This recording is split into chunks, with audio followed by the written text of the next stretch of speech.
El tema que yo voy a compartir con ustedes, fundamentado en las Santas Escrituras, es acerca de las promesas de Dios para los arrepentidos, o las promesas de Dios por arrepentirnos.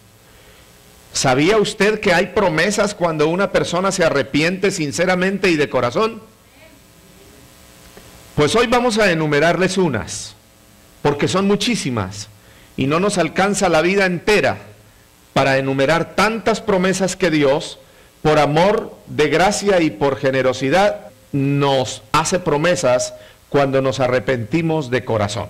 Segundo libro de Crónicas, capítulo 7, versículo 14.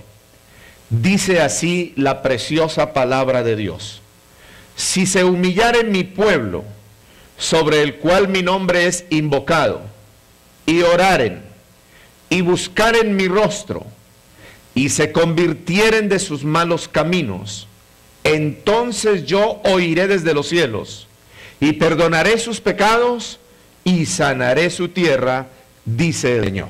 La inclinación de la naturaleza del ser humano es siempre el orgullo, o al orgullo. Tenemos la tendencia a irnos de la mano con las obras de la carne. Por eso es que Dios nos exige algunos requisitos para que podamos recibir todas las promesas que Él nos hace cuando nosotros nos arrepentimos.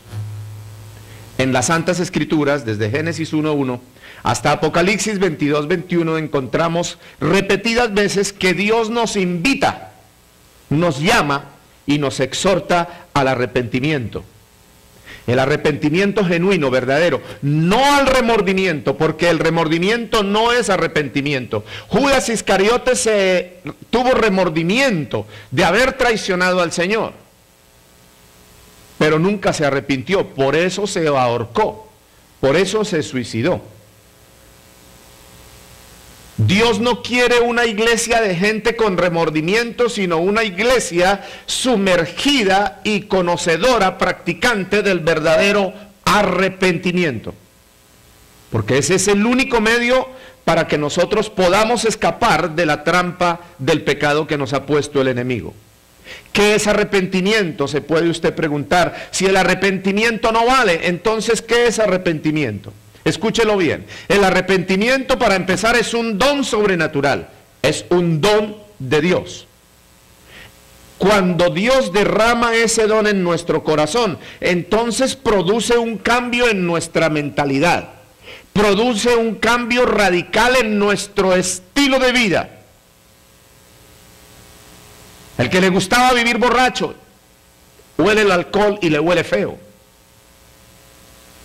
El que le gustaba robar ya no roba, el que le gustaba matar ya no mata, el que le gustaba secuestrar ya no secuestra, el que le gustaba mentir ya no miente. Porque hay un cambio en la conciencia, hay un cambio en el alma y hay un cambio en todo nuestro ser. El arrepentimiento es un don de Dios. Escuche esto: si el arrepentimiento no fuera un don divino, ninguno de nosotros de nuestra cuenta nos arrepentiríamos.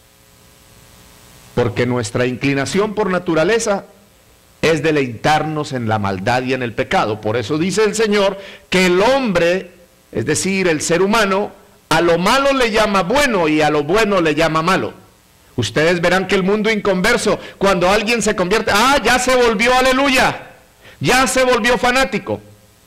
Pero no se dan cuenta cómo ellos viven, atados, consumidos en el pecado, en tinieblas. Ahora, cuando nosotros decidimos obedecerle a Dios y nos arrepentimos, entonces recibimos ese don de Dios por asunto de conciencia y hasta sin darnos cuenta. Simplemente el Espíritu nos mueve por asuntos de conciencia a recibirlo. No nos damos quizás cuenta de eso, pero entonces es cuando quedamos aptos por la gracia de Dios para recibir todas las promesas que Él nos hace, solamente por habernos arrepentido sinceramente y de corazón. Amén. Entonces, según lo que dice el Señor en 2 de Crónicas 7:14, comienza diciendo: si se humillare mi pueblo.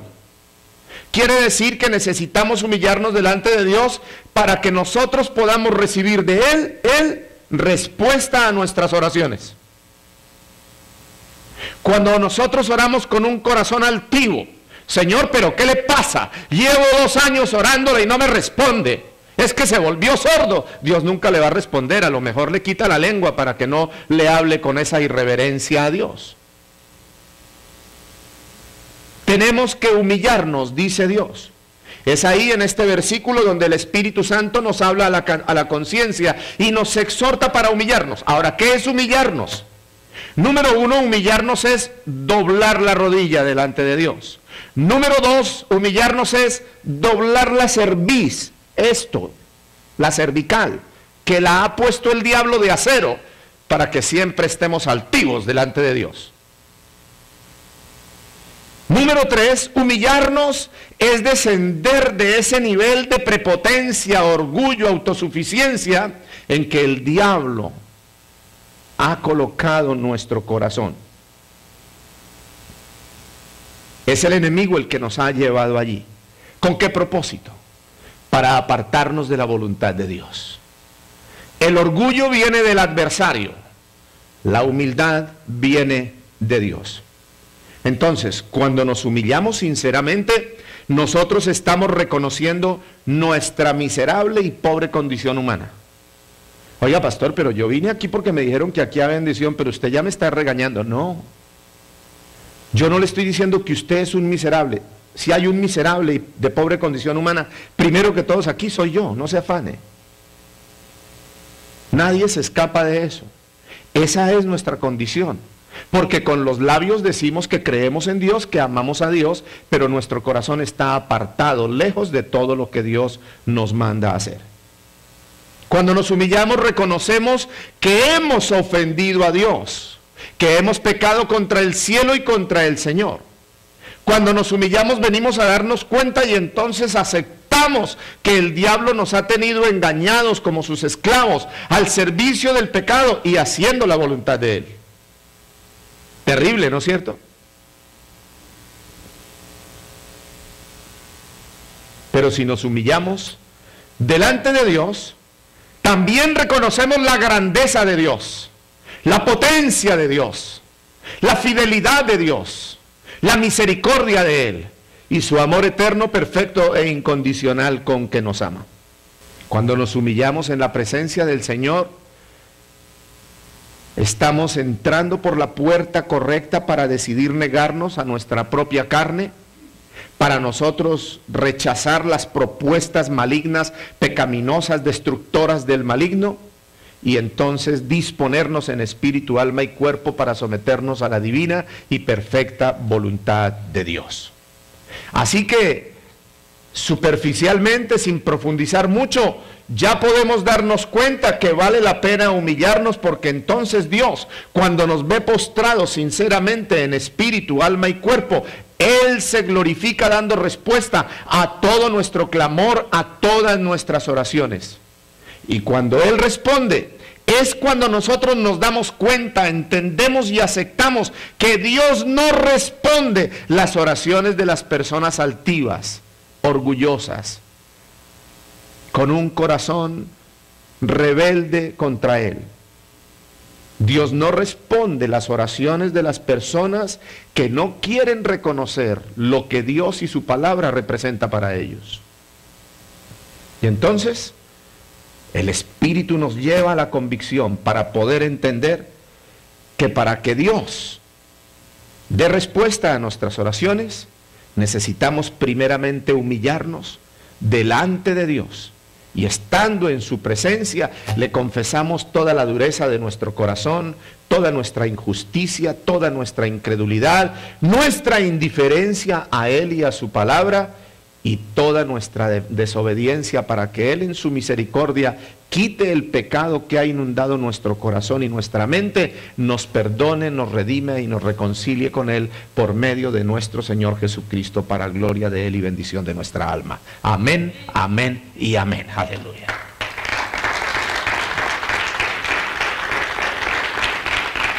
Ahora, siguiendo en ese versículo de 2 de Crónicas 7:14, necesitamos orar para recibir perdón. Es como cuando usted ve una muchacha que le gusta y le gustaría tener un noviazgo con ella, usted tiene que ir a decirle que es muy bella, que le parece muy interesante, que usted ve en esa persona todo lo que usted anhela para tener una novia y una futura esposa, que usted le hace saber que sus sentimientos y su corazón están dispuestos para amarla y que si a ella le gustaría estar en las mismas condiciones para entablar una relación sentimental los dos. Amén. Usted le hace saber lo que siente por ella, ¿no?